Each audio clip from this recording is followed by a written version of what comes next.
Tus hijos pueden comer cuando lleguen a casa, dijo mi mamá, echándolos del comedor familiar durante la cena de Navidad, mientras mis sobrinos devoraban pavo y postres a metros de distancia. La miré directamente a los ojos mientras mis dos hijos, Matías de 8 años y Luna de 6, se aferraban a mis piernas con los estómulos vacíos. Claro, mamá, respondí con una calma que claramente la desconcertó. Tiene toda la razón. Saqué mi teléfono, tomé una foto del momento y me levanté de la mesa. Lo que ninguno de ellos sabía era que esa sería la última vez que verían esa casa, porque yo era la verdadera dueña de la propiedad, y el pago de la hipoteca que yo había estado cubriendo en secreto durante 3 años estaba a punto de terminar.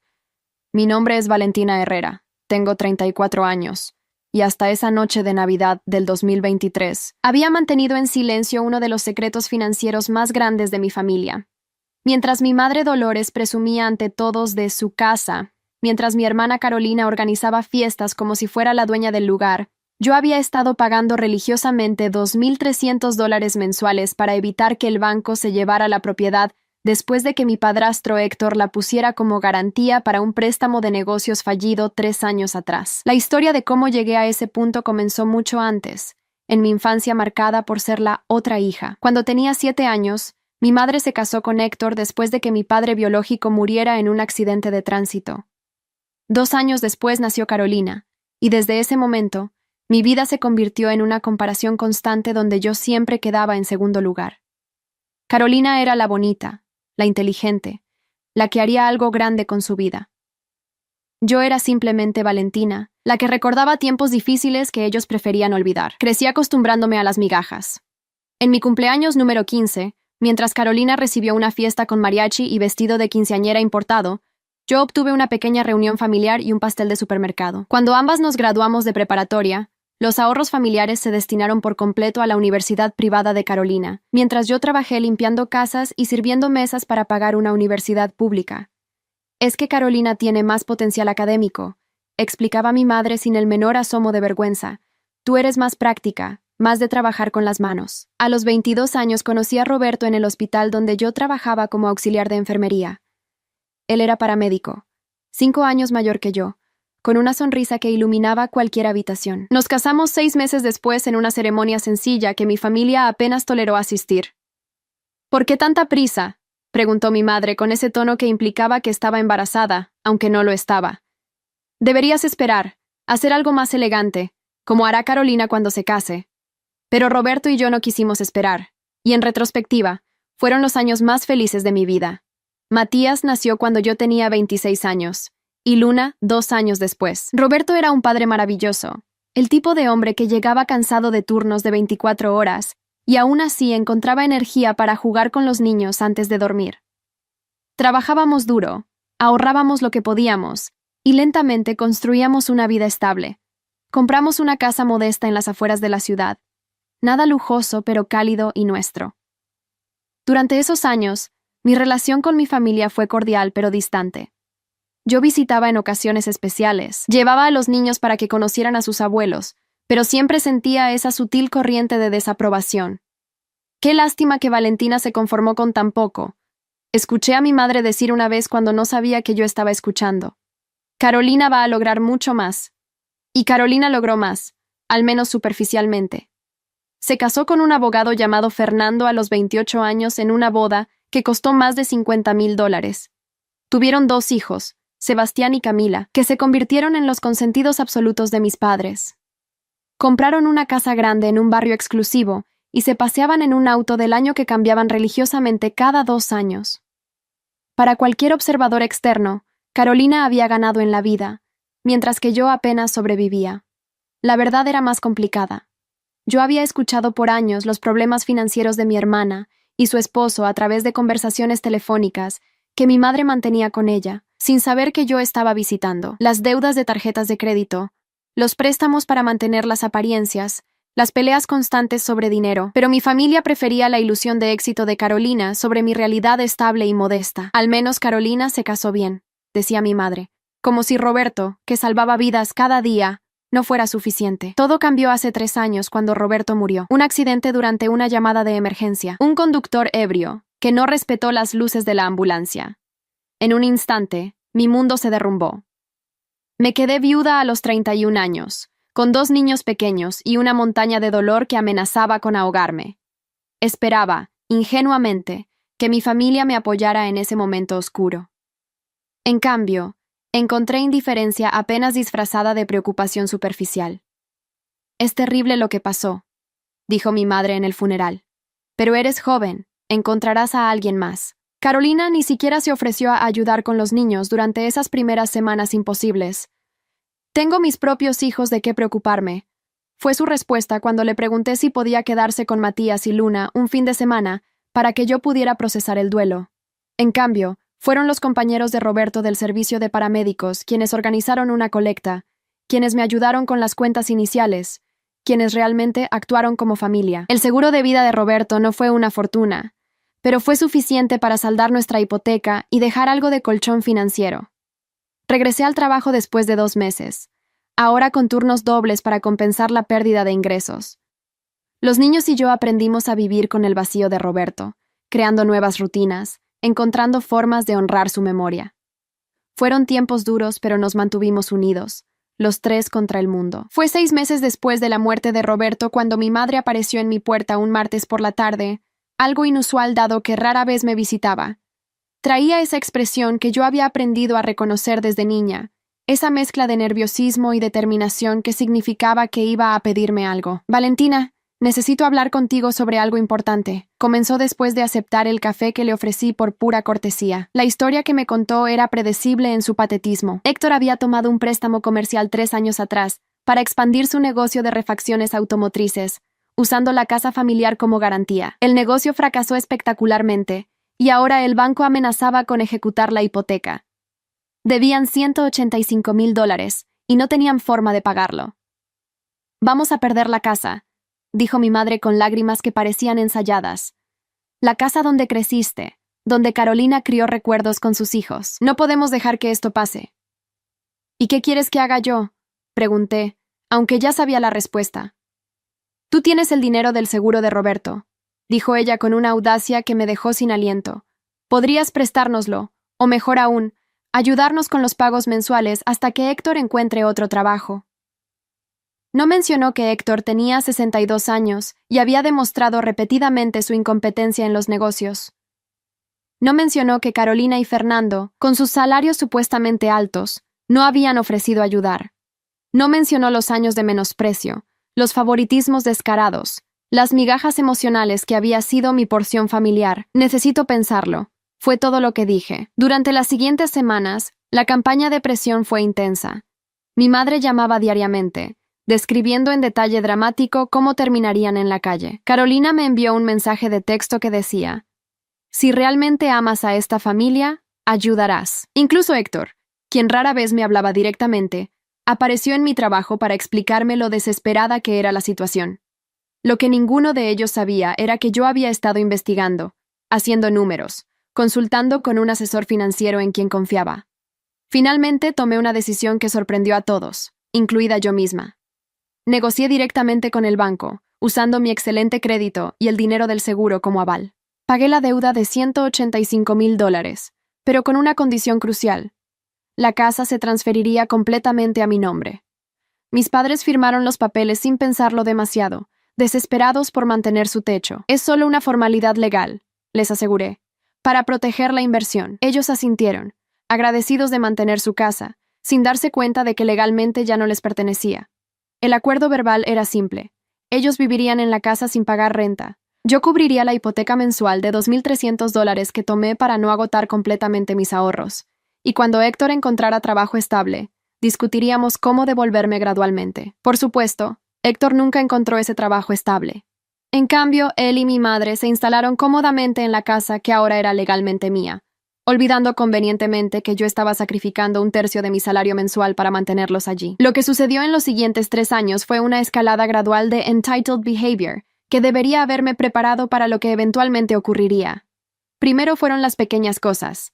Renovaron la cocina sin consultarme, costándoles $15,000 que cobraron a sus tarjetas de crédito.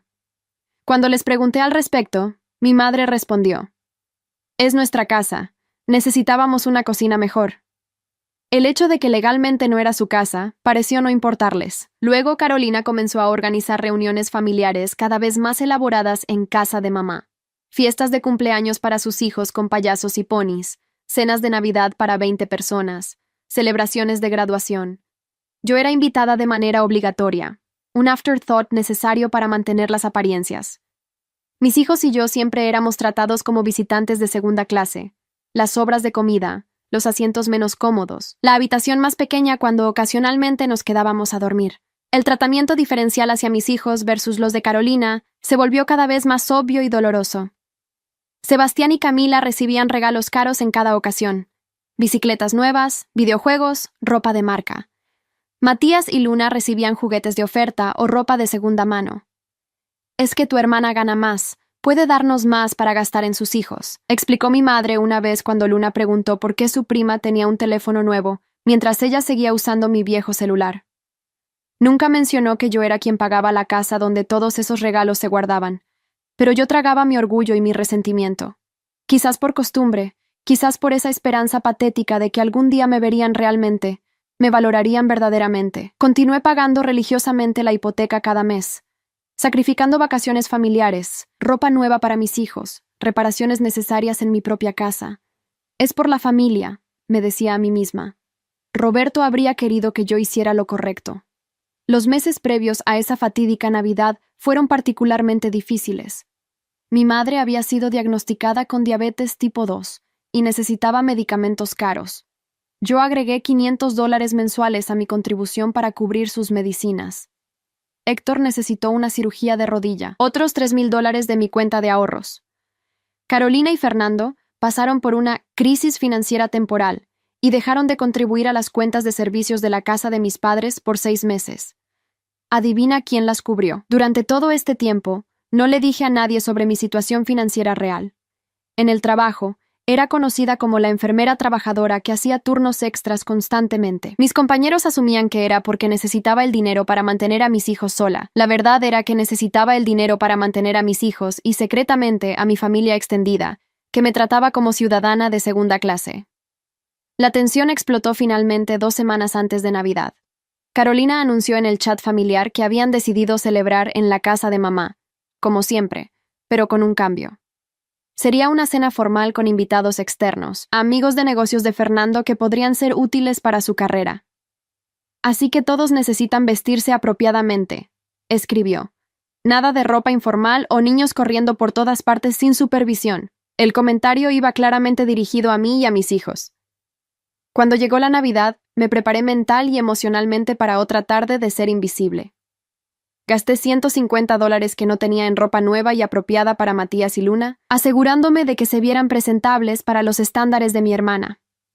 Llegamos puntualmente a las 6 de la tarde, cargando los pocos regalos modestos que pude permitirme. Juguetes prácticos de tienda departamental, nada que pudiera competir con la montaña de regalos envueltos profesionalmente que ya había apilados bajo el árbol para Sebastián y Camila. La casa se veía diferente, decorada con un nivel de sofisticación que reconocí del Instagram de Carolina, luces blancas elegantes en lugar de las tradicionales multicolores, decoraciones minimalistas en dorado y plata, una mesa del comedor preparada con vajilla que nunca había visto antes. Es prestada, me informó Carolina cuando notó mi mirada. No podíamos usar los platos normales para algo así. Los invitados de negocios aún no habían llegado, pero era obvio que cada detalle estaba diseñado para impresionar. Mis hijos, exhaustos después de que yo terminara un turno de 12 horas antes de traerlos, estaban hambrientos. Habían almorzado a las 2 de la tarde, y ya eran casi las 7. ¿Podemos comer algo?, preguntó Matías en voz baja, sabiendo ya por experiencia que en casa de la abuela, él y su hermana no recibían el mismo trato que sus primos. Pronto, mi amor, le aseguré, cuando sirvan la cena. Pero cuando llamaron a cenar, la configuración en la mesa me dijo todo lo que necesitaba saber. Carolina había preparado tarjetas con nombres en cada lugar.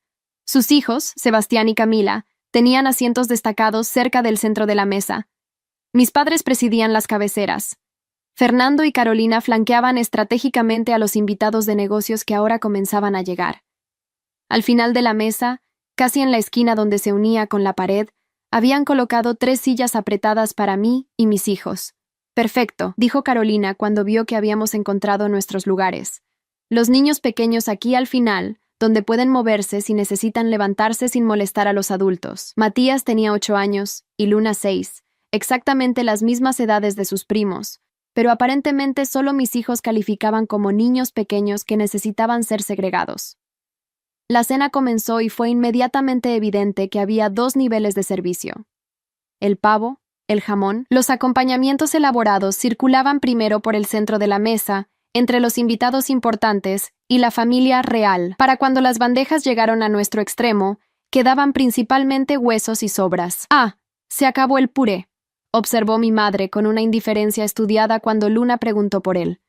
«Pero hay pan, cariño». No había pan en nuestro extremo tampoco. Entonces vino el momento que cristalizaría toda mi rabia acumulada de años. Luna, con su vocecita de 6 años, preguntó desde nuestro rincón. «Abuela, ¿puedo tener un poco de pavo?». Sostenía su plato vacío, sus grandes ojos marrones esperanzados. Mi madre, ocupada sirviendo generosas porciones adicionales a Sebastián, ni siquiera volteó completamente. «Tus hijos pueden comer cuando lleguen a casa», dijo como si estuviera comentando sobre el clima.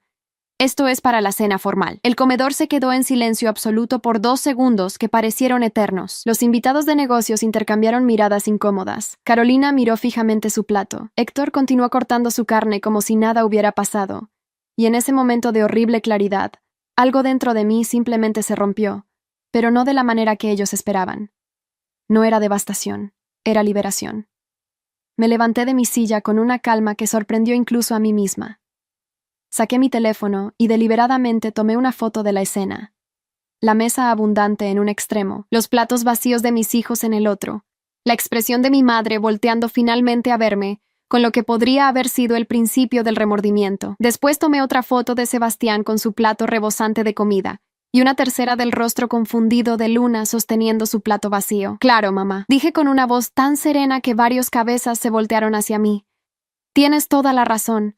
Mis hijos pueden comer en casa». Tomé las manos de Matías y Luna, quienes me miraban con una mezcla de confusión y alivio de estar saliendo de esa situación incómoda. «Vengan, bebés, vámonos». «Valentina, no seas tan dramática», empezó Carolina, pero yo ya estaba guiando a los niños hacia la puerta. Mi madre encontró su voz finalmente. «No necesitas irte. Fue solo un comentario. Estás siendo demasiado sensible». Me detuve en la puerta del comedor y me volteé para mirarla directamente. «No, mamá. Por primera vez en mi vida, estoy siendo sensible hacia las personas correctas. Que disfruten su cena formal». Y nos fuimos. En el auto, alimenté a mis hijos con hamburguesas del drive-thru más cercano, viendo cómo devoraban la comida que habían estado esperando por horas. «Mamá, ¿por qué la abuela no quiso que comiéramos con ellos?», preguntó Matías con esa terrible claridad infantil que corta directamente a la verdad. «Porque algunas personas no saben reconocer lo valioso, mi amor», respondí. «Pero eso es su problema, no el nuestro». Esa noche, después de que los niños se durmieron, saqué todos los documentos financieros que había estado guardando meticulosamente durante 3 años. Estados de cuenta bancarios mostrando cada pago de hipoteca, $2,300 mensuales por 36 meses. Recibos de los costos médicos de mi madre, aproximadamente $600 mensuales durante 18 meses. Pruebas de las contribuciones extras para reparaciones, servicios y emergencias familiares, un total adicional de $22,000 en 3 años. Hice los números finales con una precisión que Roberto habría admirado, ya que él siempre había sido el que manejaba nuestras finanzas antes. El total invertido en mantener a mi familia, $205,400 a lo largo de 3 años, sin incluir el pago inicial de la deuda que salvó la casa. Y por esa cantidad monumental de dinero y sacrificio personal que había recibido, migajas, desaires y finalmente, mis hijos siendo expulsados de una cena de Navidad en una casa que en realidad era mía. Abrí mi laptop y comencé a redactar 2 documentos. El primero era una notificación formal de término de la situación de vivienda actual, dándole 60 días para vaciar la propiedad conforme lo requería la ley en nuestro estado. El segundo era un resumen detallado de todos los costos que había cubierto, ofreciendo establecer un plan de pagos si querían eventualmente reclamar parte del equity de la casa, aunque sabía que no tenían forma realista de pagarme.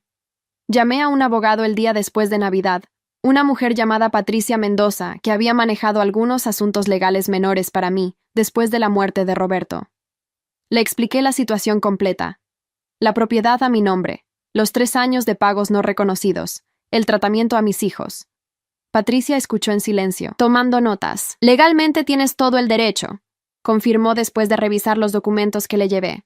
La casa está completamente a tu nombre.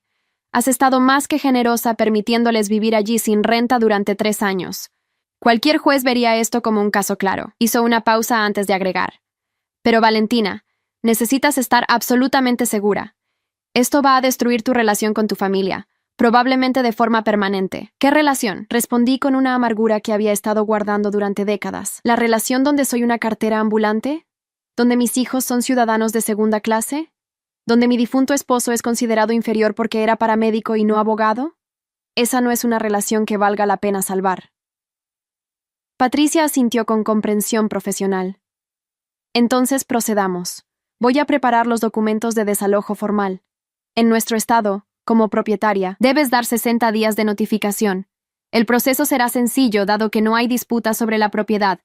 También redactaré un documento detallando todos los pagos que has hecho, por si acaso quieren alegar que tienen algún derecho sobre la propiedad por haber vivido allí. Quiero que esté todo listo para Año Nuevo, dije firmemente. Quiero empezar el 2024 sin esta carga. Los documentos legales fueron entregados el 30 de diciembre por un servidor oficial. Yo deliberadamente no estuve presente. No quería darles la satisfacción de verme enfrentar su inevitable drama. Patricia me mantuvo informada por mensaje de texto. Documentos entregados a las 10:15 a.m. Tu madre estaba presente y firmó recibo. Parecía conmocionada. Las llamadas comenzaron exactamente 12 minutos después, según mi registro de llamadas perdidas. Mi madre primero, luego Carolina, luego Héctor, luego Fernando. Ignoré todas. Los mensajes de texto que siguieron fueron una progresión predecible de emociones. Confusión, negación, ira, súplica. ¿Qué es esto? Esto tiene que ser un error. ¿Cómo puedes hacernos esto? Somos tu familia. ¿Vas a dejar a tu madre en la calle por un comentario? Carolina fue particularmente prolífica en sus mensajes, enviando párrafos enteros de justificaciones, amenazas veladas, y finalmente súplicas desesperadas. Esto es una venganza desproporcionada, escribió en uno de sus mensajes más largos. Mamá no quiso decir nada malo, solo estaba estresada con los invitados. ¿Realmente vas a destruir a esta familia porque te ofendiste? Piensa en los niños, en Sebastián y Camila viendo a sus abuelos perder su casa. ¿Qué tipo de ejemplo das? Ese mensaje en particular me provocó una respuesta. Escribí cuidadosamente.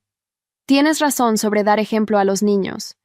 Estoy enseñándole a Matías y Luna que su dignidad tiene valor, que no deben aceptar migajas de personas que los desprecian, y que la familia real se trata con respeto. En cuanto a los abuelos perdiendo su casa, esa casa legalmente ha sido mía por 3 años. He pagado $135,000 en hipoteca, más $70,000 en gastos adicionales para mantenerlos cómodos mientras me trataban como basura. El ejemplo que estoy dando es que la generosidad no significa ser un felpudo. La respuesta de Carolina fue un audio de voz lleno de sollozos sobre cómo yo estaba siendo cruel, cómo la familia debería perdonar, cómo esto era todo por mi orgullo herido. La bloqueé a mitad del mensaje. Año Nuevo llegó y lo celebré con Matías y Luna en nuestra pequeña casa, comiendo pizza y viendo películas hasta medianoche. Cuando los fuegos artificiales iluminaron el cielo, abracé a mis hijos y sentí algo que no había experimentado en años. Paz completa. Este va a ser un buen año, le susurré a Luna mientras ella se quedaba dormida en mis brazos. Mamá se va a asegurar de eso. La primera semana de enero trajeron intentos de intervención de familiares extendidos. Tíos, primos lejanos, incluso la madrina de Carolina me llamaron para mediar. Todos habían recibido la misma versión distorsionada de los eventos. Yo estaba echando a mis padres ancianos a la calle por un malentendido insignificante en Navidad. Era una hija cruel e ingrata que había perdido la perspectiva. A cada uno le envié el mismo paquete por correo electrónico. Copias de los estados de cuenta bancarios mostrando mis pagos, fotografías con fecha de esa cena de Navidad incluyendo los platos vacíos de mis hijos y los rebosantes de sus primos, y el texto completo del intercambio de mensajes con mi madre y hermana desde entonces. Juzguen ustedes mismos, escribí en el correo, y después decidan si todavía quieren llamarme para decirme que sea más comprensiva. La respuesta fue un silencio revelador de algunos, y mensajes de apoyo sorprendentes de otros. Mi tía Claudia, hermana menor de mi madre, me llamó llorando. Valentina, yo no sabía, dijo con voz quebrada. No tenía idea de todo lo que habías estado haciendo por ellos, de cómo te trataban. Dolores siempre hacía parecer que tú apenas contribuías, que Carolina era la que ayudaba financieramente. Me contó que mi madre había estado diciendo a la familia extendida que yo había prestado un poco de dinero 3 años atrás, pero que ellos habían pagado su casa gracias al trabajo duro de Héctor. El trabajo duro de Héctor, repetí con una risa amarga. El mismo Héctor que no ha tenido un trabajo estable en 3 años, mientras yo pagaba $2,300 mensuales de hipoteca de mi salario de enfermera. Mi primo Javier, quien siempre había sido más cercano a mí que al resto de la familia, fue más directo en su apoyo. Deberías haberlo hecho hace años, me dijo durante una llamada telefónica a mediados de enero. Todos sabemos que tu mamá y Carolina te tratan como ciudadana de segunda clase. Honestamente, $200,000 en 3 años es más paciencia de la que cualquier persona razonable tendría. Me ofreció ayuda práctica si necesitaba algo, un recordatorio de que todavía tenía aliados, aunque fueran pocos. Mientras tanto, la fecha límite de 60 días se acercaba inexorablemente. Patricia me mantuvo informada sobre los desarrollos legales. Mis padres habían consultado con un abogado, buscando alguna laguna legal para permanecer en la propiedad. No la hay, me informó Patricia con satisfacción profesional. Su abogado básicamente les dijo que firmaron documentos cediendo la propiedad voluntariamente y que no hay evidencia de coerción. Les sugirió que negociaran contigo directamente para ver si podían llegar a algún arreglo. ¿Algún arreglo?, pregunté, genuinamente curiosa sobre qué podrían ofrecer. Aparentemente propusieron vivir allí pagando renta reducida, explicó Patricia. $500 mensuales, que es ridículamente bajo considerando el valor de mercado de la propiedad. También sugirieron que podrías transferir la propiedad de vuelta a ellos, a cambio de un pagaré prometiendo reembolsarte con el tiempo. Se rió suavemente ante lo absurdo de la propuesta. Su abogado no parecía muy convencido al presentar la oferta. Creo que simplemente estaba cumpliendo con lo que su cliente insistía. $500 mensuales, repetí. Menos de un cuarto de lo que yo he estado pagando. Y un pagaré de personas que no han hecho un solo pago en 3 años. ¿Qué debo responder? ¿Qué quieres responder?, preguntó Patricia, dejando claro que la decisión era mía. Pensé en Matías preguntando por qué su abuela no los dejó comer. Pensé en Luna sosteniendo su plato vacío mientras su prima comía porciones dobles. Pensé en 3 años de sacrificio financiero no reconocido, en décadas de ser la hija de repuesto, en todos los cumpleaños olvidados y logros minimizados. Rechazada, dije firmemente. La oferta es rechazada en su totalidad. La fecha de desalojo permanece como está programada. Patricia me advirtió sobre la posibilidad de que trataran de quedarse más allá de la fecha límite, forzándome a iniciar un proceso formal de desalojo que podría tomar semanas adicionales. Prepárate emocionalmente para eso, me aconsejó. Algunas personas se ponen difíciles cuando finalmente se dan cuenta de que no hay salida. Pero el 30 de enero, 2 semanas antes de la fecha límite, mi madre finalmente llamó y yo finalmente contesté. Su voz sonaba derrotada de una manera que nunca había escuchado antes. Valentina, necesito hablar contigo cara a cara. Por favor. Solo media hora. Algo en su tono, no era manipulación esta vez, sino genuino agotamiento, me hizo aceptar. Nos encontramos en un café neutral, lejos tanto de mi casa como de la que pronto dejarían. Mi madre había envejecido visiblemente en el mes desde Navidad. Líneas profundas marcaban su rostro, su cabello parecía más gris. Se veía pequeña, frágil de una manera que me molestó sentir lástima por ella. No podía permitir que la compasión nublara mi resolución. No voy a cambiar de opinión, dije antes de que pudiera comenzar su discurso preparado. Si esa es tu esperanza en esta reunión, puedes ahorrarnos tiempo a ambas. Lo sé, respondió sorprendiéndome.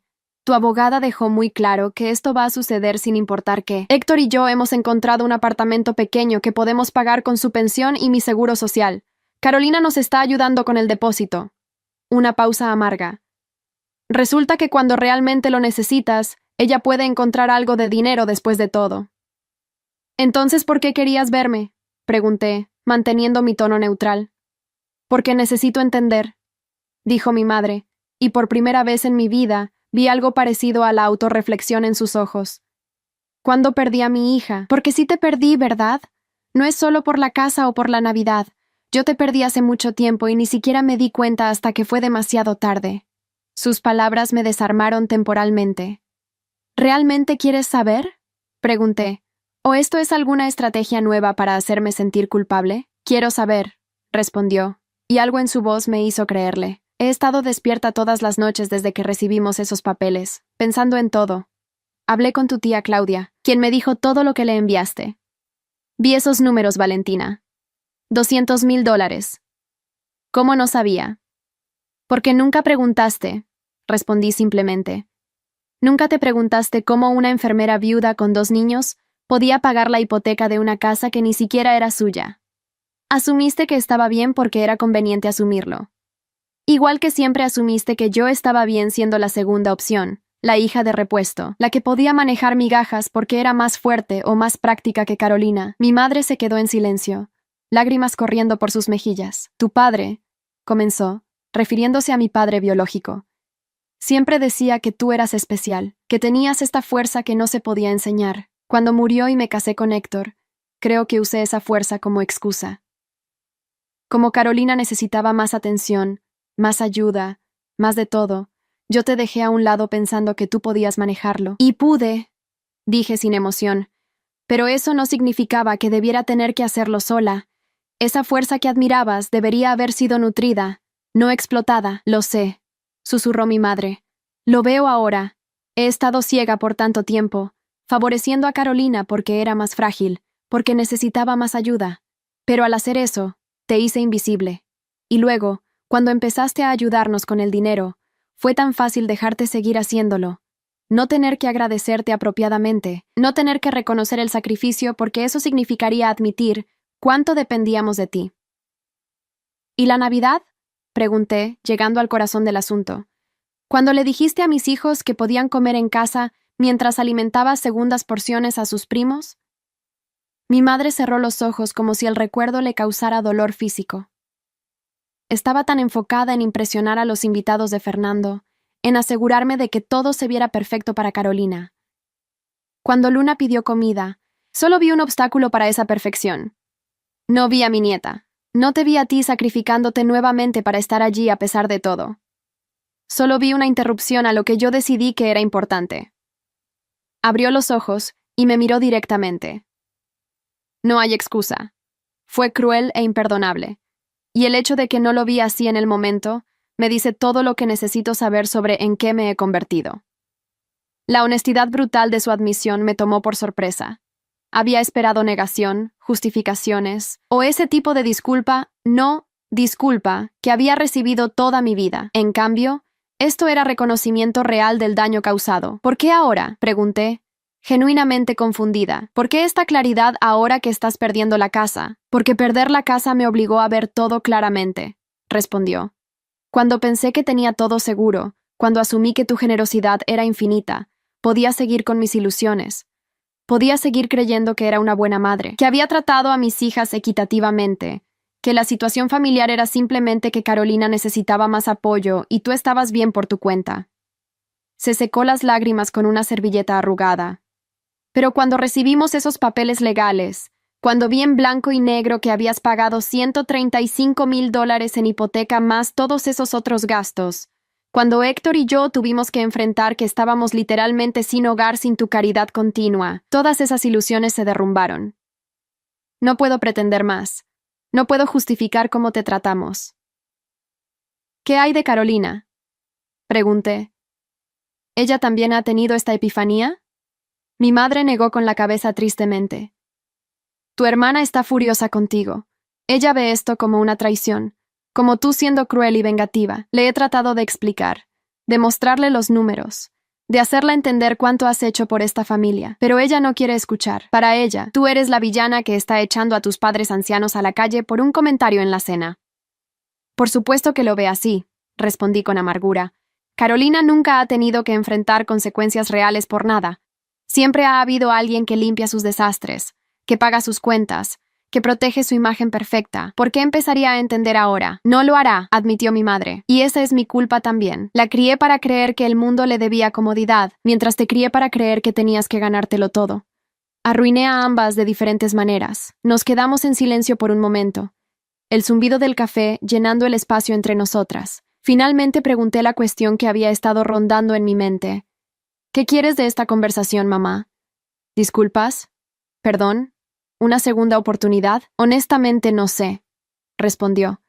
Tal vez solo necesitaba que supieras que lo veo ahora, que entiendo lo que perdí, no solo la casa, sino a ti. A mi hija mayor, quien resultó ser la más fuerte, la más capaz, la más generosa de todas nosotras, y a quien traté peor que a nadie. Sus ojos se encontraron con los míos. Y necesitaba que supieras que no te culpo por esto. Tienes todo el derecho de protegerte a ti misma y a tus hijos de personas que no los valoran, incluso si esas personas son tu propia familia. ¿Es suficiente? Pregunté suavemente. ¿Darte cuenta ahora, después de décadas de favoritismo y años de explotación financiera? ¿Cambia algo? No, admitió mi madre con una honestidad devastadora. No cambia nada. El daño está hecho. La confianza está destruida. Tus hijos siempre recordarán esa Navidad, igual que tú recordarás todas las veces que te hicimos sentir de segunda. No puedo deshacer ninguno de esos momentos. Hizo una pausa antes de continuar. Pero tal vez, con tiempo, si trabajo en mí misma, si realmente cambio, algún día podrías dejarme conocer a Matías y Luna como la abuela que deberían haber tenido desde el principio. Tal vez, dije sin comprometerme a nada, pero ese sería un privilegio que tendrías que ganarte lentamente, y uno que podría revocarse en cualquier momento si vuelves a tus patrones viejos. Mis hijos ya tienen suficiente dolor en sus vidas habiendo perdido a su padre. No voy a someterlos a más rechazo de familia que supuestamente debería amarlos. Lo entiendo, dijo mi madre levantándose para irse. Y lo respeto. Gracias por reunirte conmigo, Valentina. Sé que no lo merecía.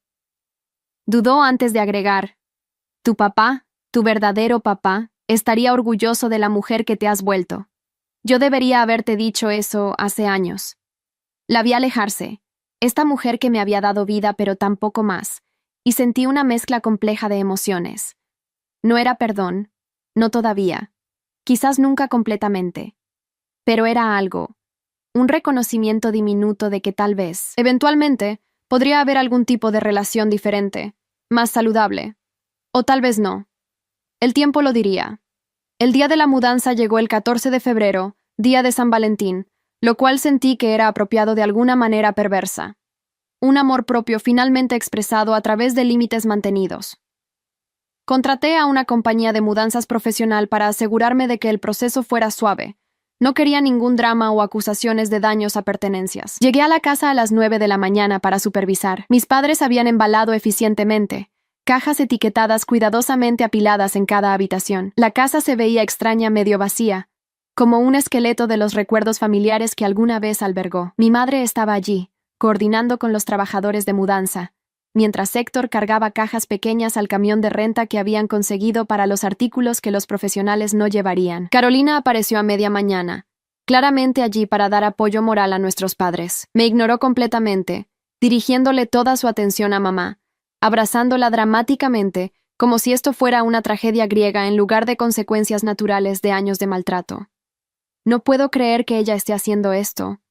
Escuché a Carolina decirle a nuestra madre en voz lo suficientemente alta como para asegurarse de que yo oyera, echando a su propia familia a la calle. ¿Qué le pasó a la Valentina que conocíamos? La Valentina que conocían nunca existió realmente. Respondí desde el otro lado de la habitación, incapaz de dejar pasar el comentario. Ustedes inventaron una versión de mí que les convenía, la hija sacrificada que estaría feliz con migajas mientras Carolina recibía el festín. La realidad es que siempre fui una persona con límites y dignidad. Simplemente me tomó demasiado tiempo recordarlo. Carolina finalmente me miró directamente, su rostro contorsionado de rabia contenida. «Eres una persona horrible», escupió, vengativa y cruel. Mamá cometió un error en Navidad. Un error. Y tú destruyes toda la familia por eso. ¿Sabes cuánta vergüenza nos has causado? ¿Cuántas personas ahora saben que nuestros padres perdieron su casa? No es su casa, corregí firmemente. Ha sido legalmente mi casa por 3 años.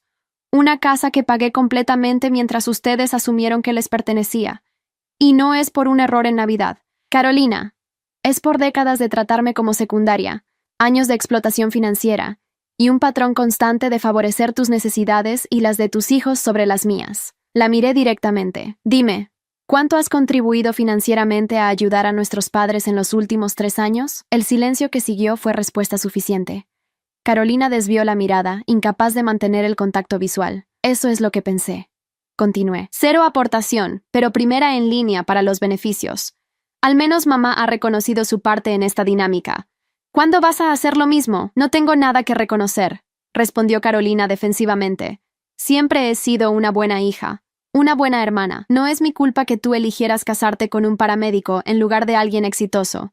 Que vivas en una casa pequeña en lugar de invertir en tu futuro. Tus decisiones te hicieron resentida y amargada, y ahora estás sacándolo con el resto de nosotros. Las palabras diseñadas para herir rebotaron en mí sin efecto. Había llegado demasiado lejos en mi viaje de autodescubrimiento para que los insultos de Carolina me tocaran. Si eso es lo que necesitas creer para dormir por la noche, dije con calma. Eres bienvenida a tu narrativa, pero los hechos cuentan una historia diferente, y esos hechos están documentados en estados de cuenta bancarios, documentos legales y mensajes de texto que nunca voy a borrar. Mi madre intervino antes de que Carolina pudiera responder. Ya basta, dijo con voz cansada. Carolina, Valentina tiene razón. Sobre todo, necesitas aceptarlo como yo lo he hecho. Se volvió hacia mí. Lo tenemos todo empacado. Los trabajadores dijeron que terminarán en aproximadamente 1 hora. ¿Hay algo específico que quieras revisar? Caminé por la casa vacía, verificando que no dejaran nada importante. En el cuarto que había sido mi dormitorio de infancia, encontré una caja pequeña olvidada en el fondo del closet. Adentro había fotografías viejas, mayormente de mi infancia, antes de que Héctor entrara en la imagen, antes de que Carolina naciera. Fotos de mi padre biológico cargándome en sus hombros, de mi madre sonriéndome de una manera que no recordaba haber visto en décadas. Recordatorios de una familia diferente, una versión de nosotros que se había perdido en algún punto del camino. Guardé la caja para llevarla conmigo. Estas memorias, al menos, valían preservar. Para las 3 de la tarde, la casa estaba completamente vacía, excepto por los pocos muebles que venían con la propiedad cuando la compré originalmente. Mis padres firmaron un documento reconociendo que habían removido todas sus pertenencias personales, y que la propiedad había sido dejada en condiciones aceptables. Héctor no dijo una palabra durante todo el proceso, su orgullo masculino aparentemente destrozado por depender de su hijastra, y luego perder incluso eso. Mientras se preparaban para irse en el camión de mudanza seguidos por el auto de Carolina, mi madre se acercó una última vez. ¿Podemos? Señaló hacia mí, preguntando permiso para un abrazo. Dudé antes de asentir. El abrazo fue breve, incómodo, cargado con años de palabras no dichas y heridas no sanadas. Cuídate, Valentina, susurró. Y cuida a esos hermosos niños. Ellos tienen suerte de tenerte como madre. Era lo más cercano a un cumplido genuino que había recibido de ella en años. Tú también cuídate, mamá, respondí. Y lo decía en serio a pesar de todo.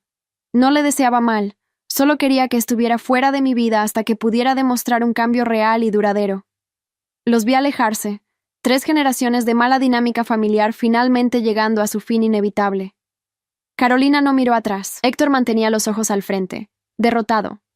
Solo mi madre se volteó una vez, levantando la mano en un gesto de despedida pequeño y triste.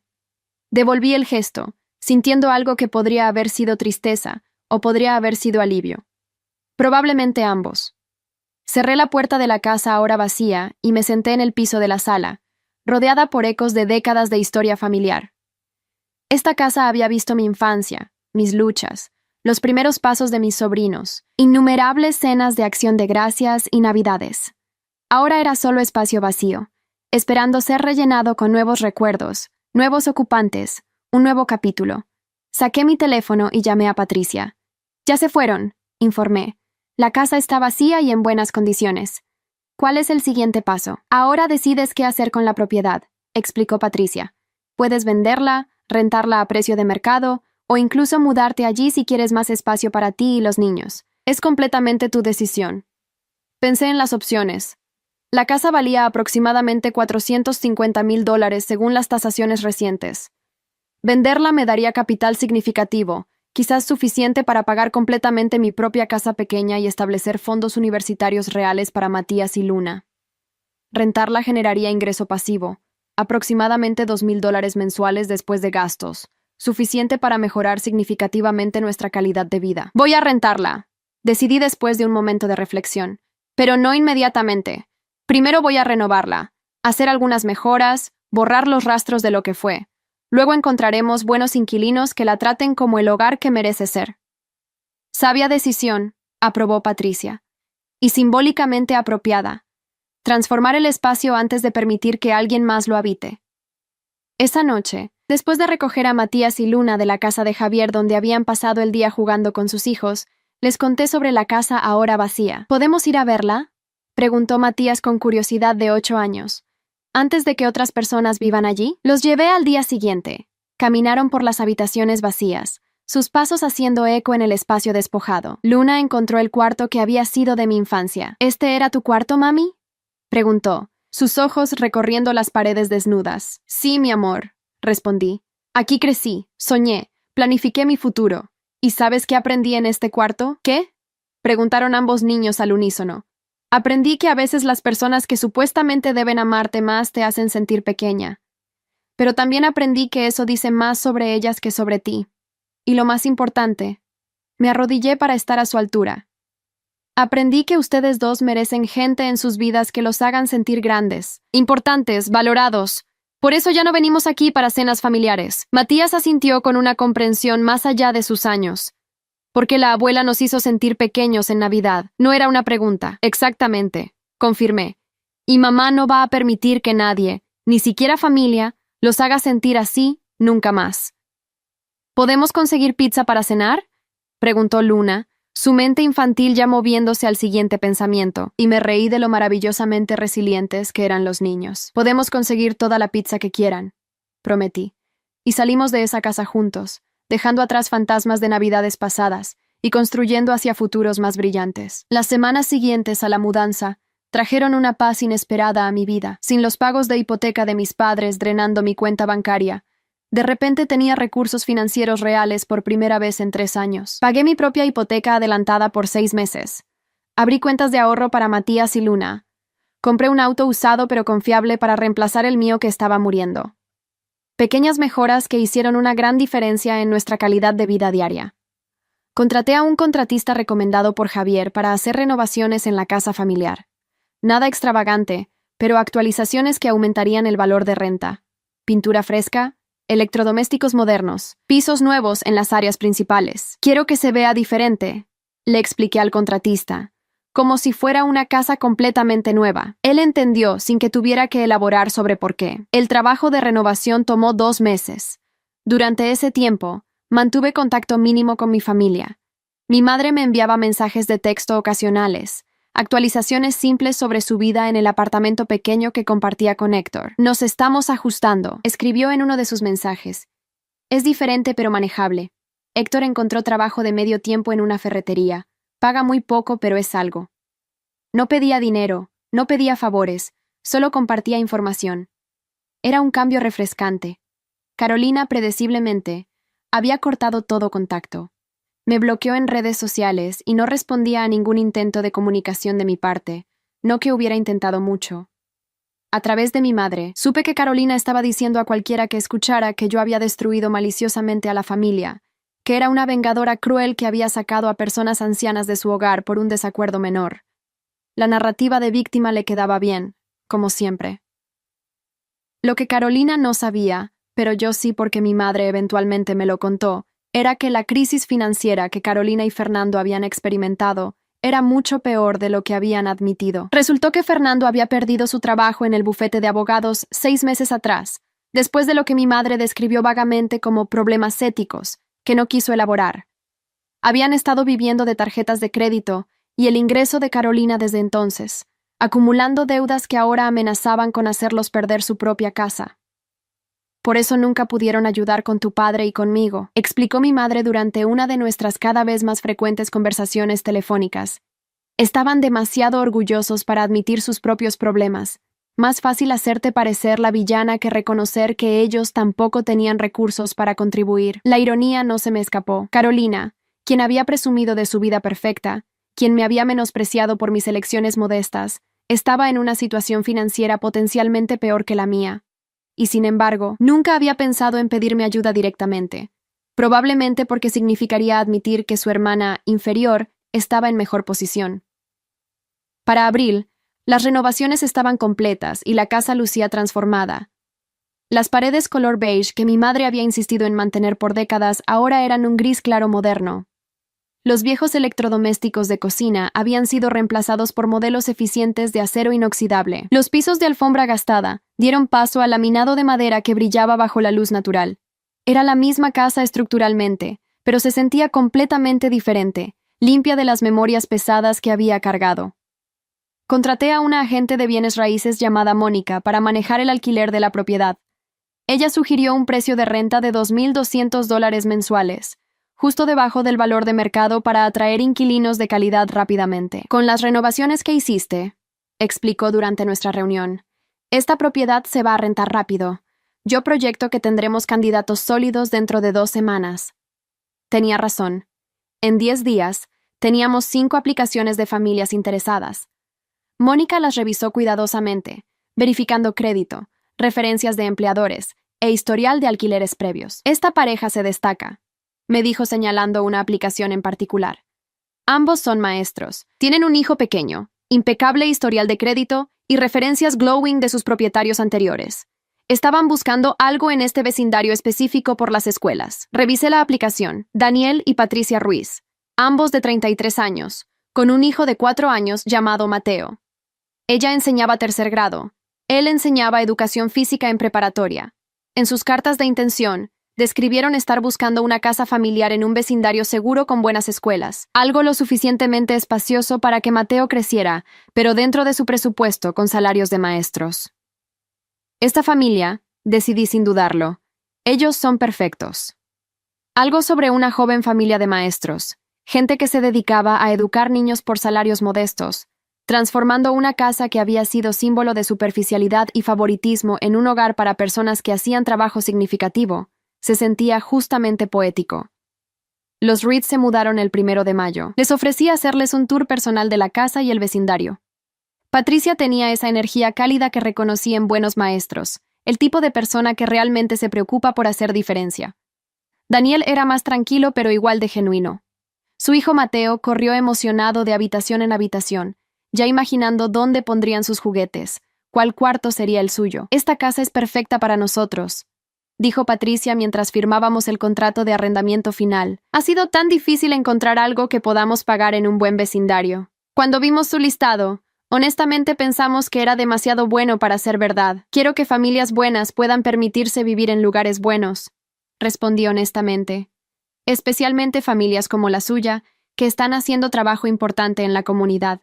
Maestros, personal de emergencia, enfermeras, todos merecemos poder vivir en vecindarios seguros con buenas escuelas. Hice una pausa antes de agregar.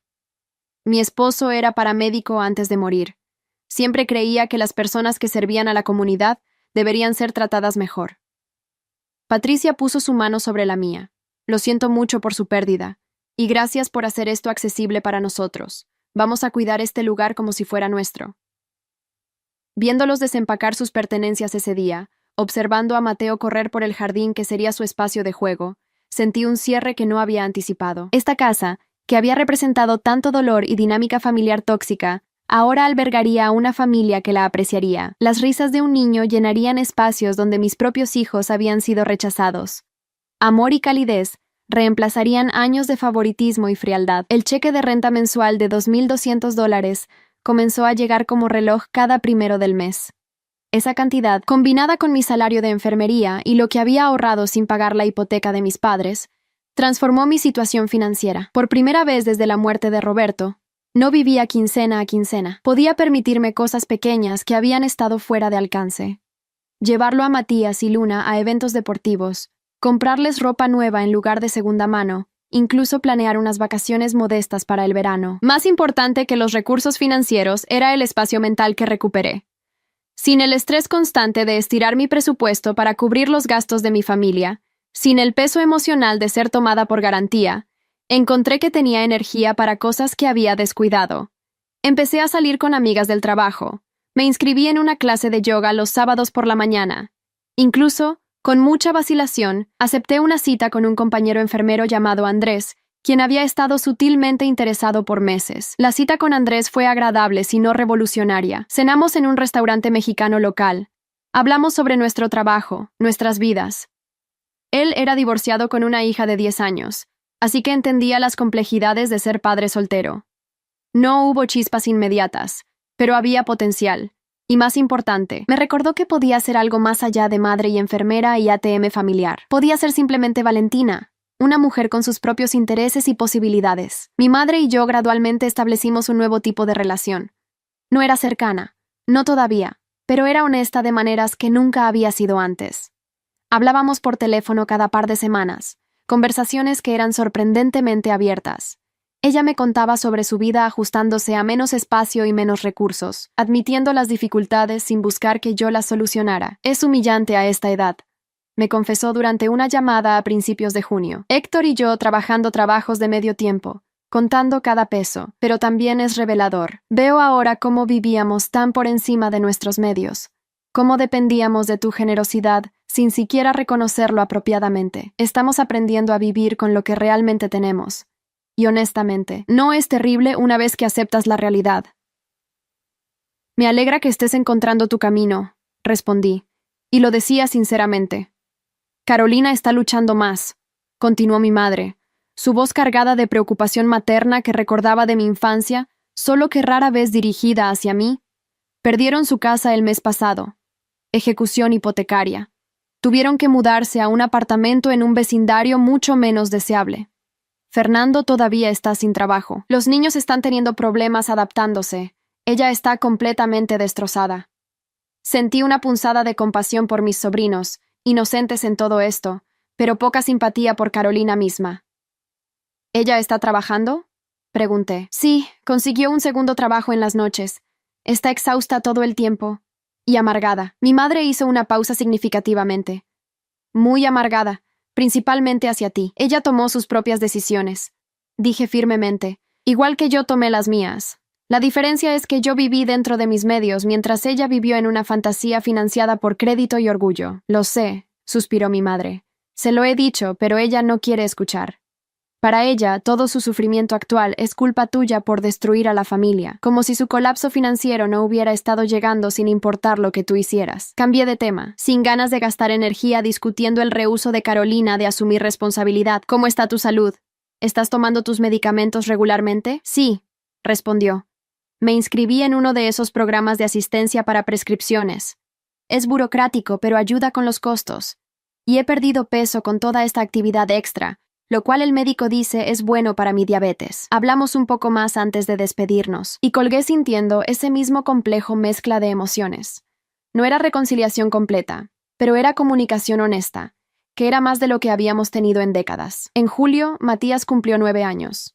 Organicé una verdadera fiesta de cumpleaños para él, algo que no había podido hacer en años anteriores. Alquilé espacio en un centro de entretenimiento familiar con juegos arcade y laser tag. Invité a sus compañeros de clase, a los hijos de Javier, a amigos del vecindario. Había pizza, pastel, juegos, risas. Matías brillaba de felicidad, rodeado de amigos que lo celebraban genuinamente. Mientras observaba a mi hijo soplar sus 9 velas, rodeado de amor real de gente que lo valoraba, pensé en todos los cumpleaños donde él y Luna habían sido opacados por las celebraciones elaboradas de sus primos. Pensé en cómo había normalizado ese trato diferencial, diciéndome a mí misma que los niños eran resilientes, que el amor familiar importaba más que recursos materiales. Ahora veía que el amor familiar debería expresarse precisamente a través de tratar a todos los niños con igual valor e importancia. «¿Mami?», preguntó Luna después de la fiesta mientras limpiábamos. ¿Por qué esta fiesta se sintió diferente que las fiestas en casa de la abuela? «¿Diferente cómo, mi amor?», pregunté, aunque tenía una idea de lo que diría. «Más feliz», respondió simplemente, como si todos realmente quisieran estar aquí para Matías, no solo porque tenían que venir. La sabiduría de mi hija de 6 años me cortó en formas que años de terapia futura podrían desempacar. «Tienes razón», le dije abrazándola. «Esta fiesta fue sobre realmente celebrar a tu hermano, no solo pretender para mantener apariencias. Y esa es la diferencia, cariño. La gente que realmente te ama te hace sentir eso en cada interacción, no solo en ocasiones donde quedaría mal no hacerlo». Agosto trajeron noticias inesperadas. Mi madre llamó, su voz teniendo una cualidad extraña que no pude identificar inmediatamente. «Valentina, necesito decirte algo», comenzó. «Carolina y Fernando se están divorciando». Me senté, procesando esta información. «¿Qué pasó?». «Aparentemente, el estrés financiero fue demasiado.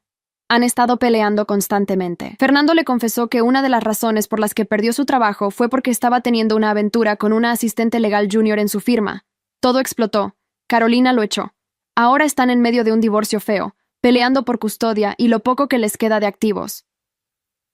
La voz de mi madre se quebró. Es un desastre, Valentina. Y lo peor es que Sebastián y Camila están sufriendo viendo a sus padres destruirse uno al otro. Sentí genuina tristeza por mis sobrinos, atrapados en el colapso del castillo de naipes que sus padres habían construido. ¿Cómo puedo ayudar?, pregunté, sorprendiéndome a mí misma. No sé, admitió mi madre. Carolina probablemente no aceptaría ayuda de ti aunque estuviera muriendo de hambre. Eso es qué tan orgullosa y resentida está. Pero los niños, Sebastián y Camila, ellos no tienen culpa en nada de esto. Ellos podrían usar un poco de estabilidad. Alguien que realmente se preocupe por ellos en lugar de usarlos como armas en una guerra de divorcio. Deja que lo piense, prometí, y veré qué podría ser apropiado. Después de colgar, reflexioné sobre la situación. Carolina había pasado años tratándome como inferior. Sus hijos habían sido explícitamente favorecidos sobre los míos, y ella había sido la más vocal en condenarme por hacer cumplir límites con nuestra familia. Una parte de mí, admito no tan pequeña, sentía satisfacción por el karma finalmente alcanzándola. Ella había presumido de su matrimonio perfecto, su vida lujosa, su superioridad sobre mi existencia modesta. Ahora todo se había derrumbado de la manera más pública y humillante posible. Pero Sebastián y Camila eran solo niños, 10 y 8 años respectivamente. Ellos no habían pedido padres narcisistas que vivían más allá de sus medios. No habían pedido ser usados como herramientas de comparación contra mis propios hijos. Eran víctimas tanto como lo habían sido Matías y Luna cuando fueron rechazados en esa cena de Navidad. Hablé con Matías y Luna sobre la situación en términos apropiados para su edad. Sus primos Sebastián y Camila están pasando por tiempos difíciles, expliqué. Sus papás se están divorciando y las cosas son confusas y difíciles para ellos. ¿Cómo se sentirían ustedes sobre tal vez pasar tiempo con ellos ocasionalmente? Darles algo de tiempo de juego normal, alejarse del drama de adultos. Matías, quien en muchas formas era más maduro que su edad cronológica, lo consideró cuidadosamente. ¿Incluso después de que fueron malos con nosotros en Navidad?, preguntó. Ellos no fueron los malos con ustedes, corregí suavemente. Fueron los adultos. Sebastián y Camila son solo niños como ustedes, atrapados en situaciones creadas por los mayores. Todo el mundo merece amabilidad, especialmente cuando están pasando por dificultades. Entonces está bien, dijo Matías simplemente. Pueden venir a jugar. Luna asintió su acuerdo. ¿Podemos compartir nuestros juguetes con ellos?, preguntó, y su genuina empatía me hizo querer llorar. A través de mi madre, organicé que Sebastián y Camila pasaran un sábado con nosotros. Carolina inicialmente se resistió, su orgullo aparentemente prefiriendo que sus hijos sufrieran antes que aceptar algo de mí. Pero eventualmente el pragmatismo ganó sobre el ego. Necesitaba la pausa para lidiar con problemas de divorcio, y opciones gratuitas de cuidado de niños eran limitadas. Los niños llegaron luciendo perdidos y agotados de maneras que rompieron mi corazón. Sebastián, quien siempre había sido vocal y confiado, estaba retraído. Camila tenía círculos oscuros bajo sus ojos y se aferraba a un conejito de peluche gastado. Reconocí el trauma de divorcio conflictivo en sus demeanores, y sentí una oleada de gratitud de que aunque Matías y Luna habían perdido a su padre, fue a través de tragedia, en lugar de amargura destructiva entre padres. Gracias por dejarnos venir, dijo Sebastián con formalidad adulta, que era desgarradora en un niño de 10 años. Siempre son bienvenidos aquí, respondí calurosamente. Ustedes son familia, y la familia se ayuda mutuamente cuando los tiempos son duros. Pasamos el día haciendo cosas simples, económicas, hornear galletas, jugar juegos de mesa, ver una película apropiada para niños, nada elaborado o costoso, solo tiempo de calidad. Gradualmente, Sebastián y Camila comenzaron a relajarse, permitiéndose ser niños en lugar de participantes traumatizados en drama de adultos. En un punto, mientras los 4 niños jugaban juntos en el jardín, Camila se acercó a mí donde yo estaba sentada en el patio con limonada. «Tía Valentina», preguntó tímidamente, «¿por qué la abuela dijo que tú eres mala?» No, me congelé momentáneamente, cuidadosa de cómo responder. «¿Qué te dijo específicamente la abuela?», pregunté suavemente. «Que echaste a la abuela y al abuelo de su casa porque estabas enojada con mami. que rompiste la familia y ahora todos están tristes por tu culpa. Los ojos de Camila se llenaron de lágrimas. Pero si eres mala, ¿por qué eres tan amable con nosotros? Me arrodillé a su nivel, eligiendo mis palabras cuidadosamente. Camila, cariño, las situaciones de adultos son complicadas. Tu abuela y tu mami ven las cosas de una manera porque es más fácil para ellas culparme que asumir responsabilidad por sus propias elecciones. Pero la verdad es esta. Yo ayudé a tu abuela y abuelo por años sin pedirles nada a cambio. Cuando ellos me trataron a mí y a tus primos de manera hiriente, tomé la decisión de no ayudarles más. Eso no me hace mala, me hace alguien con límites. ¿Qué son límites? Preguntó, genuinamente confundida. Límites son cuando decides cómo permites que la gente te trate, expliqué. Y cuando alguien cruza esas líneas demasiadas veces, proteges tu corazón manteniéndolos a distancia. No es sobre ser malo, es sobre respetarte a ti misma lo suficiente para no aceptar ser tratada mal. Hice una pausa antes de agregar. Y ninguna de esas complicaciones de adultos tiene que ver contigo y Sebastián. Ustedes son niños y merecen ser amados y cuidados sin importar qué está pasando con los mayores. Camila me abrazó repentinamente, su pequeño cuerpo temblando con emoción retenida. Ojalá pudieras ser mi mami, susurró. Tú eres amable como mami solía ser antes de que todo se volviera malo. Sostuve a mi sobrina, este producto de la necesidad de Carolina de mantener apariencias que ahora sufría las consecuencias de esa superficialidad, y sentí la rabia que había estado alimentando comenzar a transformarse en algo más parecido a pena. No por Carolina, quien seguía rehusando asumir responsabilidad, sino por estos niños que nunca pidieron ser nacidos en una familia donde imagen importaba más que sustancia. Esa noche, después de que un padre reacio pero pragmático vino a recoger a los niños, hablé largo con Matías y Luna sobre lo que habían observado. ¿Notaron algo diferente sobre Sebastián y Camila hoy versus cuando los vemos en reuniones familiares?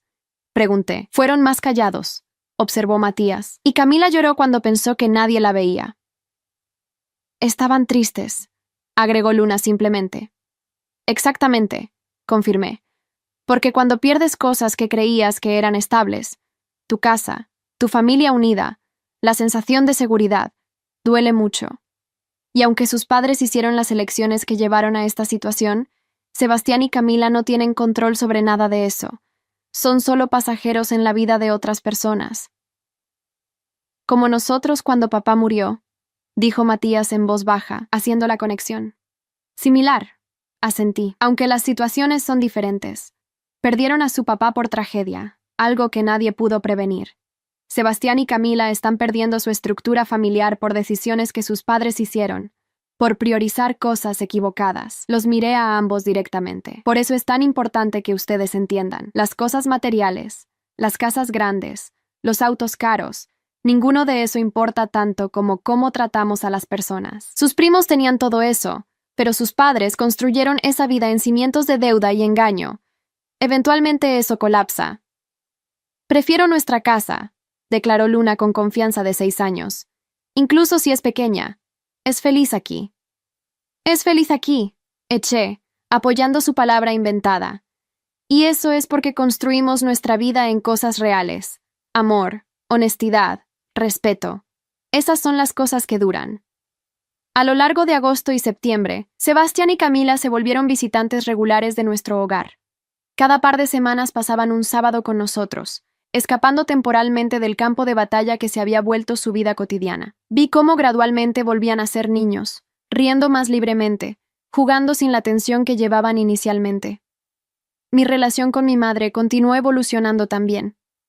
Ya no simplemente compartía información, estaba activamente trabajando en entenderse a sí misma y sus patrones pasados. He estado viendo a un terapeuta, me reveló durante una de nuestras llamadas telefónicas en septiembre. Uno en la clínica comunitaria que cobra según ingreso. Es difícil confrontar todas las formas en que fallé como madre, pero necesario. ¿Qué te hizo decidir ir a terapia? Pregunté genuinamente curiosa. Ver a Carolina destruirse, admitió mi madre. Verla amargada, rehusándose a asumir cualquier responsabilidad, culpando a todos excepto a sí misma por cómo resultó su vida. Me vi en ella, Valentina. Vi todos los mismos patrones que yo había modelado. El victimismo, el entitled behavior, el rehúso de hacer trabajo duro interno. Su voz se quebró ligeramente, Y me di cuenta de que si yo no cambiaba fundamentalmente, moriría siendo una mujer amargada que destruyó su relación con su hija buena para proteger su relación con su hija disfuncional. Ese no es el legado que quiero dejar. Sus palabras me impactaron profundamente. No esperaba ese nivel de introspección. Me alegra que estés haciendo ese trabajo, dije honestamente. Es valiente enfrentar esas verdades sobre ti misma.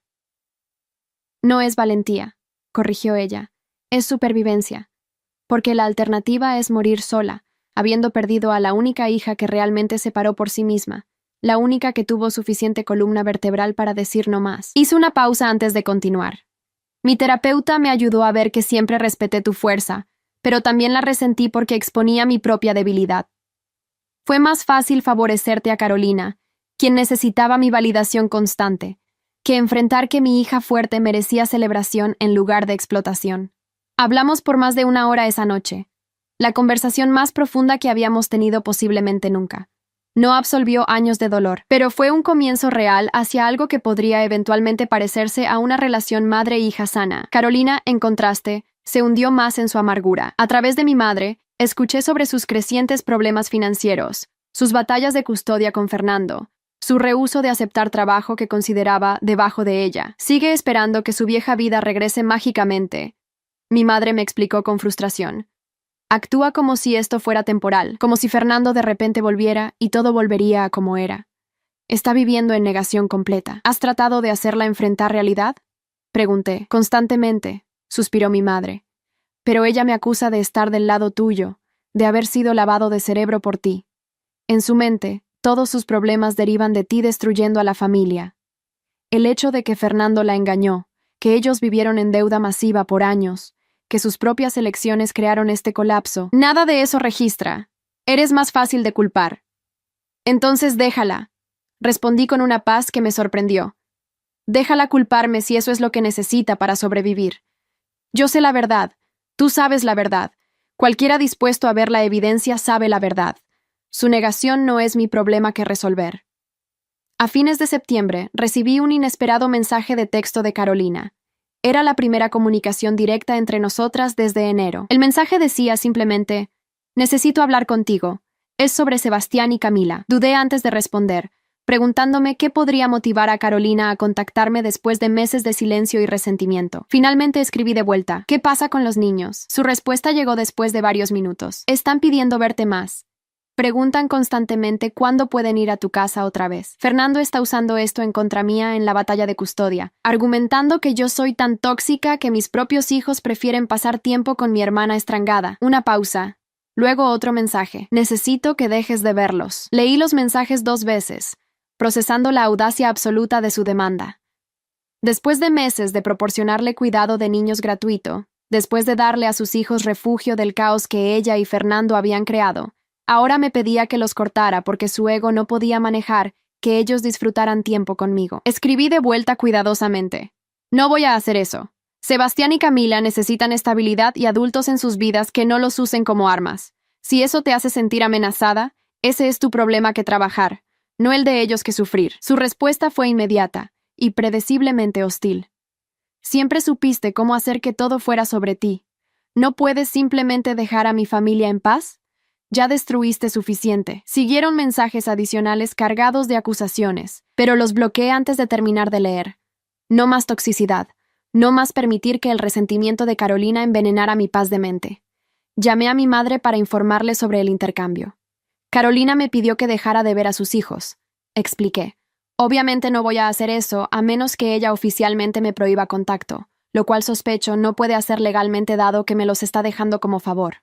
No puede, confirmó mi madre con un suspiro cansado, y ella lo sabe. Esto es solo más de su necesidad de control. No puede controlar su divorcio, no puede controlar sus finanzas, no puede controlar su reputación social que se derrumba. Entonces trata de controlar quién puede ver sus hijos, incluso cuando eres la única persona dándoles alguna normalidad. ¿Qué debería hacer?, pregunté. Continúa siendo quien has sido, aconsejó mi madre. Un adulto estable en la vida de esos niños. Eventualmente Carolina tendrá que enfrentar que su ego es menos importante que el bienestar de sus hijos, o no lo hará, y esa será otra consecuencia de su propia creación. Y entonces llegó octubre, trayendo con él temperaturas más frescas y una claridad que viene cuando el polvo finalmente se asienta después de un torbellino. Había pasado 10 meses desde esa fatídica cena de Navidad, y mi vida era irreconociblemente diferente en las mejores formas posibles. La renta de la propiedad familiar continuaba llegando puntualmente cada mes de los Ruiz, quienes habían demostrado ser exactamente los inquilinos reflexivos que había esperado. Mónica, la agente de bienes raíces, había manejado las pocas llamadas de mantenimiento que surgieron, y la propiedad estaba en excelentes condiciones. Era ingreso pasivo, que me permitió finalmente respirar financieramente por primera vez en años. Mis cuentas de ahorro para Matías y Luna crecían constantemente. Había pagado completamente mi propia hipoteca 2 meses adelantado. El auto viejo que había estado muriendo fue reemplazado con uno confiable. Pequeñas victorias que agregaban a un cambio fundamental en nuestra estabilidad financiera. Más importante que el dinero era el cambio emocional. Matías y Luna prosperaban en un ambiente donde nunca se les hacía sentir de segunda. Las lecciones que estaban aprendiendo sobre dignidad, límites y autorrespeto serían las que llevarían a la edad adulta. Rompí patrones generacionales de favoritismo y explotación, aunque significó perder relaciones familiares que, en retrospectiva, nunca habían sido sanas. Mi relación con Andrés había continuado desarrollándose a su propio ritmo, sin prisa pero prometedora. Habíamos tenido varias citas.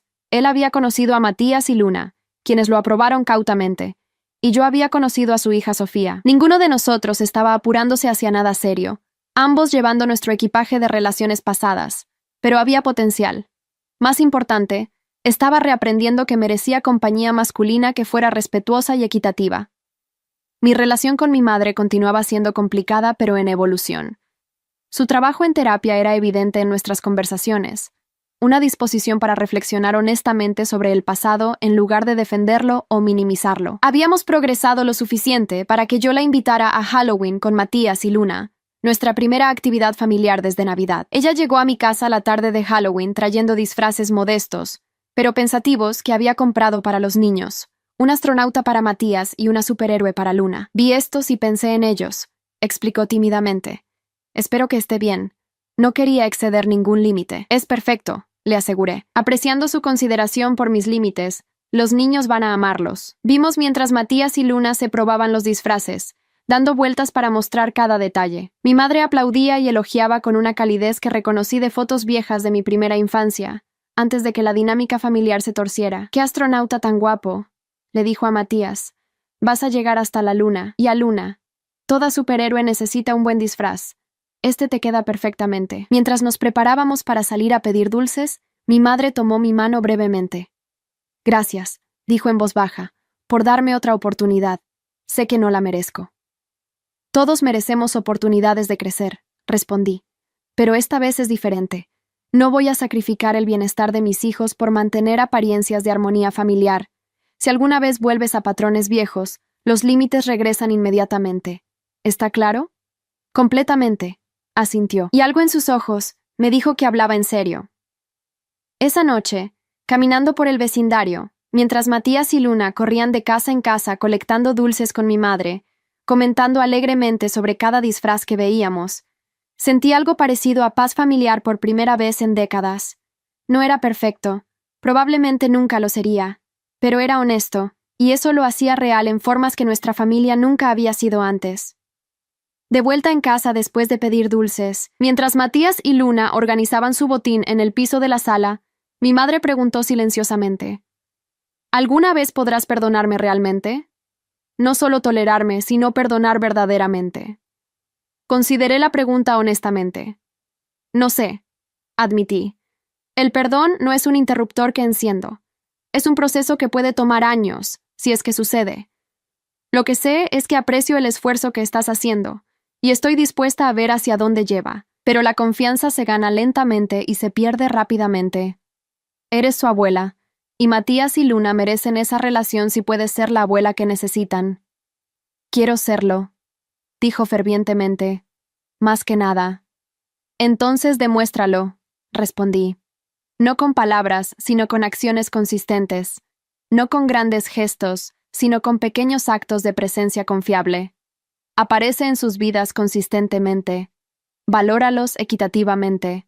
Nunca, jamás, los hagas sentir secundarios a nadie». «Lo prometo», dijo, y me permitió creer que tal vez, posiblemente, podría cumplir esa promesa.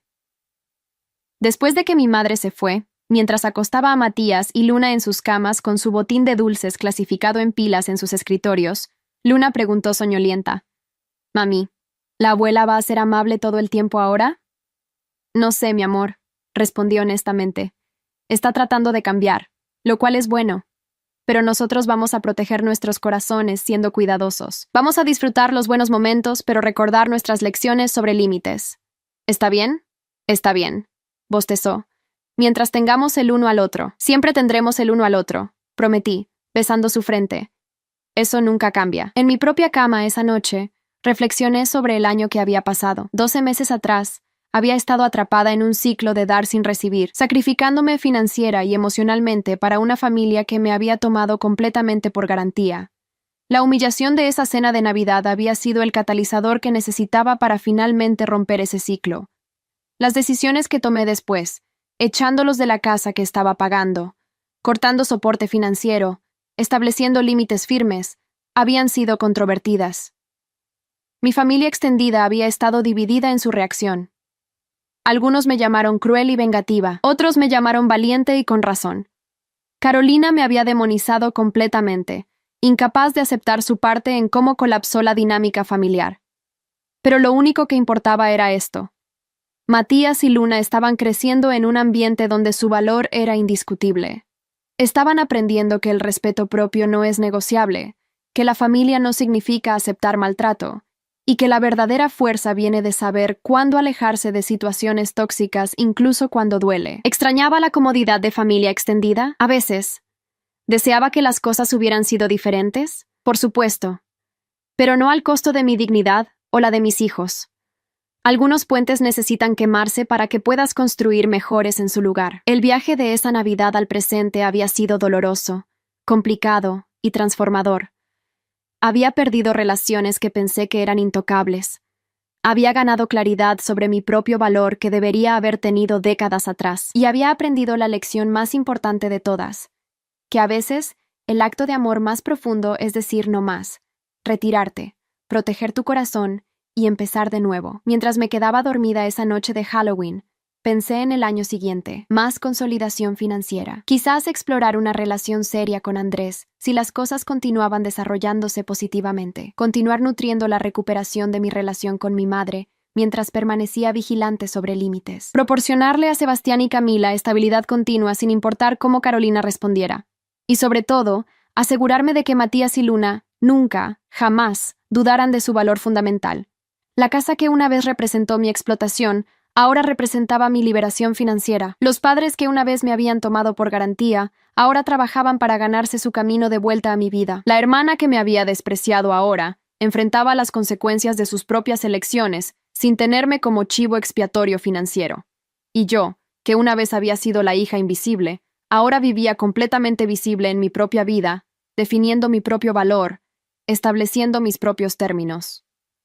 No fue la historia de familia que me habían enseñado a querer cuando era niña, pero era real, honesta y finalmente saludable. Y eso, descubrí, valía cada momento incómodo, cada confrontación difícil, cada puente quemado en el camino. Las Navidades futuras se verían diferentes, tal vez más pequeñas, definitivamente más honestas. Pero Matías y Luna nunca sostendría platos vacíos mientras sus primos festejaban a metros de distancia. Nunca sentirían ese dolor particular de ser juzgados secundarios por familia que supuestamente los amaba.